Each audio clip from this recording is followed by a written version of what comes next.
Hey, David. What continue on?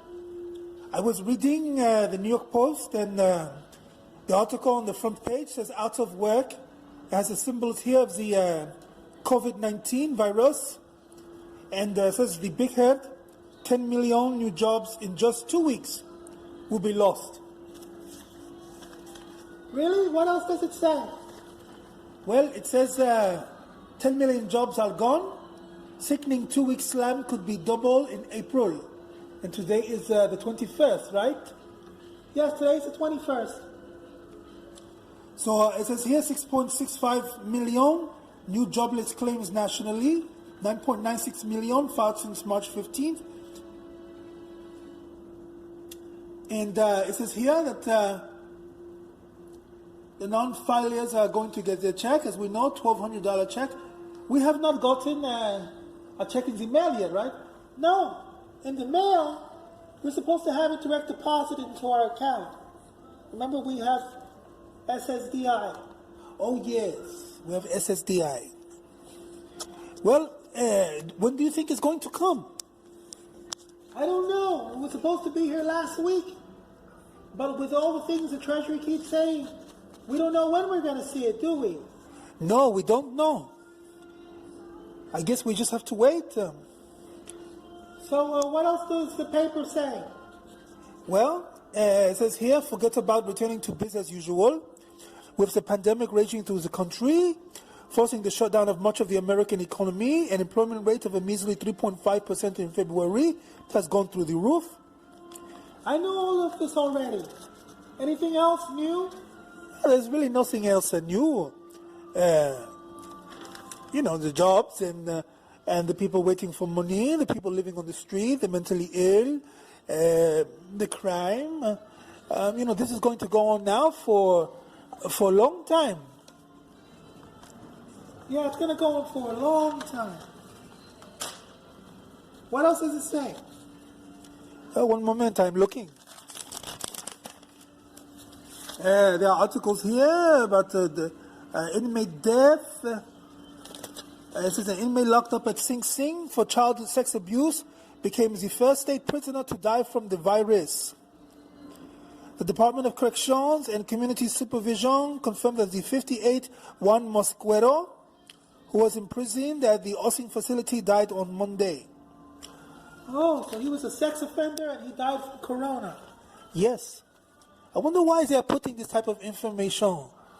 I don't know, there's probably a correlation between their eros, their id, and what's going on in the macro and in the micro. Yes, that's true. I forgot my Freud. But how come it's not explained as so?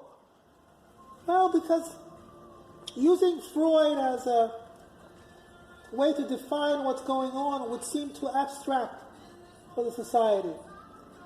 Abstract? Yes. Weren't you also reading that book, The History of the World? Yes, I was reading the book. So read some of that from me and put the paper down. Okay, 1 second. Oh, David, one more thing. What? There was an article 2 days ago. It says a party bus at a Brooklyn Baba as NYPD enforced social distancing. And I see here on the cover, all of the men are black. And it says crew cut. It says they were warned and now they are paying the price. People at the raucous party at a Brooklyn barber shop in violation of social distancing regulations over the weekend were detained, and 2 were ultimately arrested, and police issued 68 summonses. So why are you telling me this? Because they were black and it seems that they were homosexual. Yes. So, are you going to read that part of the book or what? Okay, so this part is called The Illuminati and the Rise of Reason.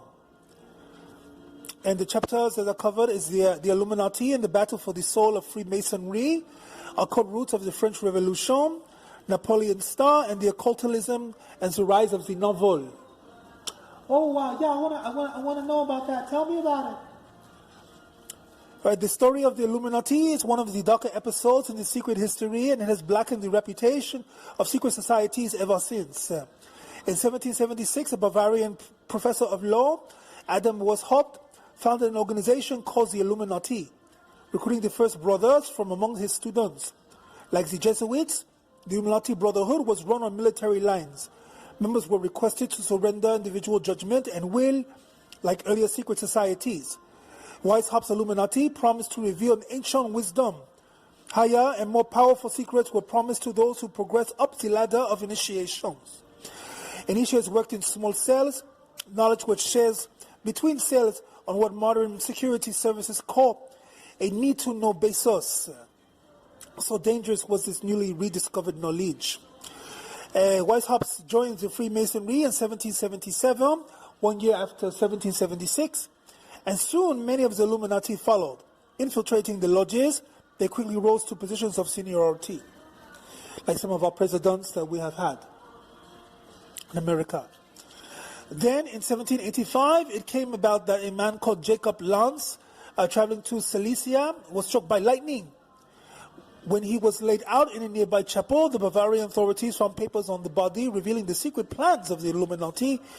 And from these papers, including many in Weishaupt's own hand, and together with others seized in raids around the country, a complete picture was built up. And these writings reveal that the ancient wisdom and the secret supernatural powers proclamated within the Illuminati had always been a cynical invention and a fraud. An aspirant progressed through the grades, only to discover that the spiritual elements in the teachings were merely a smokescreen. Spirituality was derided, spat upon. Jesus Christ's teachings, it was said, was really purely political in content, calling for the abolition of all property, of the institution of marriage, and all family ties, and all religion. The aim of Weishaupt and its conspirators was to set up a society run on purely materialistic grounds, a revolutionary new society, as a place where they would test their theories they had decided would be France. Really? France, like the French Revolution? Yes, like the French Revolution. And finally, it was whispered in the candidate's ear that the ultimate secret is that there is no secret. In this way, he was inducted into a nihilistic and anarchistic philosophy that applied to the candidate's worst instincts, like some of our great presidents, like Kennedy, who was shot, and so forth. Weishaupt gleefully anticipated tearing down, destroying civilization, not to set people free, but for the pleasure of imposing his will upon others. And Weishaupt's writings reveal the extent of his cynicism. This is an example here. It says, in concealment lies a great part of our strength. For this reason, we must cover ourselves in the name of another society. The lodges that are under Freemasonry are the most suitable cloak for our high purpose. And seek the society of young people. He advises one of his conspirators, watch them, and if one of them pleases you, lay your hand on him. Do you realize sufficiently what it means to rule in a secret society, not only over the more importance of the populace, but over the best of men, over men of races, nations, and religions? To rule without external force, the final aim of our society is nothing less to win power and riches, and to obtain mastery of the world. Following the discovery of these writings, the author was suppressed, but too late. By 1789, there were some 300 lodges in France, including 65 in Paris, according to some French Freemasons today. There were more than 70,000 Freemasons in France, and the original plan had to impregnate people with hope and will for change. But lodges had been infiltrated to the extent that it has been said that the program put into action by the French Constitutional Assembly in 1789 had been put together by German Illuminati in 1776. Names like Danton, Desmoulins, Mirabeau, Marat, Robespierre, Guillotin, and other leaders had been illuminated. When the king was slow to agree to further reforms, Desmoulins called for an armed uprising. Then in June 1789, Louis XVI tried to disperse the assembly and called his troops to Versailles, and mass desertions followed. On 14th of July, an angry mob stormed the Bastille. Louis XVI went to the guillotine in January 1793. When he tried to speak to the crowd, he was cut short by the roll of drums. He was heard to say, "People of France, I am innocent. I forgive for those who are responsible for my death. I pray to God that the blood spilled here never falls on France or on you, my unfortunate people." That this should happen in the heart of the most civilized nation on earth opens the door to the unthinkable. It is said that in the melee that followed, the man jumped on the scaffold and yelled, "Jacques de Malloy, you are avenged." If this is true, its sentiment was in stark contrast to the king's grace and charity, as the anarchy that followed France was threatened from within and without. The leaders of the Freemasonic lodges took control. Soon many of their number were accused of being traitors to the revolution, and so began the terror. There are different estimates of the numbers executed. The driving force was the most principled of men, the austere and incorruptible lawyer Maximilien Robespierre. As head of the Committee of Public Safety and the man in charge of the police department, he was sending to the guillotine hundreds per day, adding to some 2,750 executions. Out of this total, only 650 were aristocrats. The rest were ordinary people, proletariat. And Robespierre even executed Danton. And Saturn, the planet, was eating his own children. How could this be? How could the most enlightened and reasonable of men justify this bloodshed? In an idealistic philosophy, that ends never justify the means. In an idealistic philosophy, the ends never justify the means, because, as we have seen, motives affect the outcome. However deeply hidden they may be, Robespierre shed blood as a grim duty to protect the rights of citizens and their property. From a rational point of view, he did what he did for the common good. Yet, in Robespierre's case, this yearning to be completely reasonable seems to have driven him mad. Wow, that was incredible. Would you say this is happening?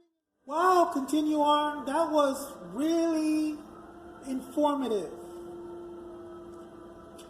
It makes me think so much about what's going on in our current society. So the Illuminati, did they exist or did they not exist?